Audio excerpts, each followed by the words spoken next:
Hello everyone अन्य এটা ভিডিঅ'লৈ আপোনালোক সকলোকে স্বাগতম জনাইছো। আজিৰ ৰেচিপি ভিডিঅ'টো হৈছে কোলা চাউলৰ কাপ কেক।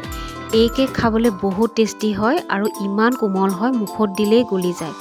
বলক ভিডিঅ'টো আৰম্ভ কৰো।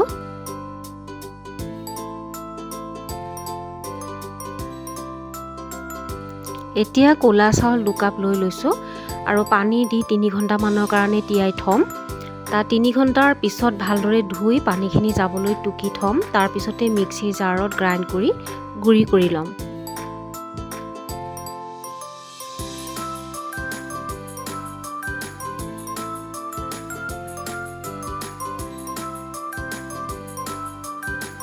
চাউলখিনি গুড়ি কৰি লোৱা হৈ গ'ল।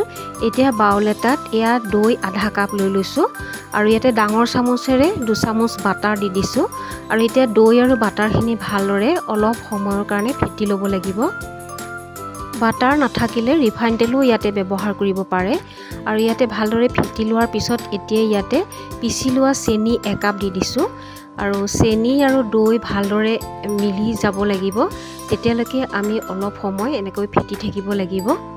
1 মিনিট মান ফেটি লোৱাৰ পিছতে ইয়াতে কোলা চাউলৰ গুড়ি 2 কাপ দি দিছো, লগতে ময়দা 1 কাপ দি দিছো। কোলা চাউলৰ গুড়িৰে অকলে কেক বনাবলৈ হলে কেকটো খুব আঠা আঠাৰ নিচিনা হয়। লগত আটা ময়দা বা সুজিও ব্যৱহাৰ কৰিব পাৰে আপোনালোকে, তেতিয়া কেকটো খুব ধুনীয়া স্পঞ্জি হয়। আৰু এতিয়া ভালদৰে মিলাই লম।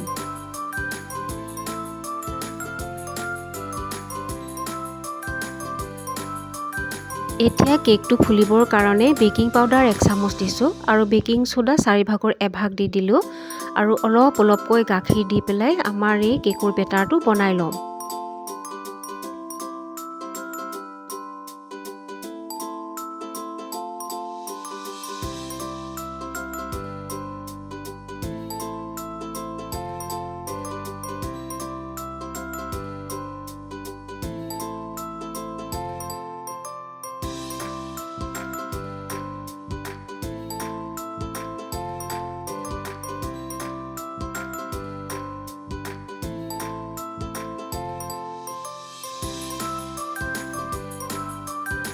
ভেনিলা 1 চামুচ দিয়াৰ পিছতো বেটাৰটো ভালদৰে মিলাই লোৱা হ'ল। এতিয়া একেবাৰে শেষত ভিনেগাৰ 2 চামুচ দি দিছো আৰু এবাৰ ভালদৰে মিলাই ল'ম। তাৰ পিছতে কেকটো বনাবলৈ ৰেডি। আৰু আজি মই কেকটো বনাম কেৰাহীতে, তাৰ কাৰণে কেৰাহীত মই গৰম হ'বলৈ দিছো আৰু এতিয়া কাপকেইটা উলিয়াই লৈছো আৰু অলপ তেল সানি ল'ম চাৰিওফালে, যেতিয়া কেকটো ধুনীয়াকৈ ওলাই আহিব।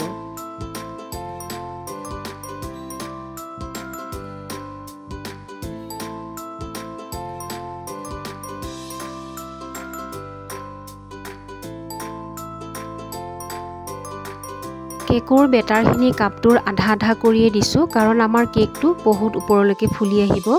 আৰু এতিয়া অকমান থপথপাই দিছো আৰু ইয়া গেছত মই বালি আৰু কেৰাহী গৰম হ'বলৈ দিছো। এতিয়া ষ্টেণ্ডো বহাই দিছো এডাল। এতিয়া কাপকেইটা ইয়াতে বহাই দিম আৰু ঢাকনি মাৰি 15 মিনিটৰ কাৰণে কেককেইটা হ'বলৈ দিম।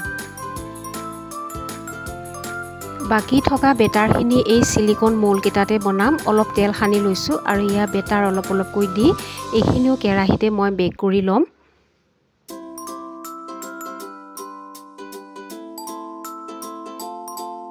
পোন্ধৰ মিনিটৰ পিছত কাপকেককেইটা নমাই থলো আৰু এতিয়া মই কাপৰ পৰা এটা এটাকৈ উলিয়াই ল'ম।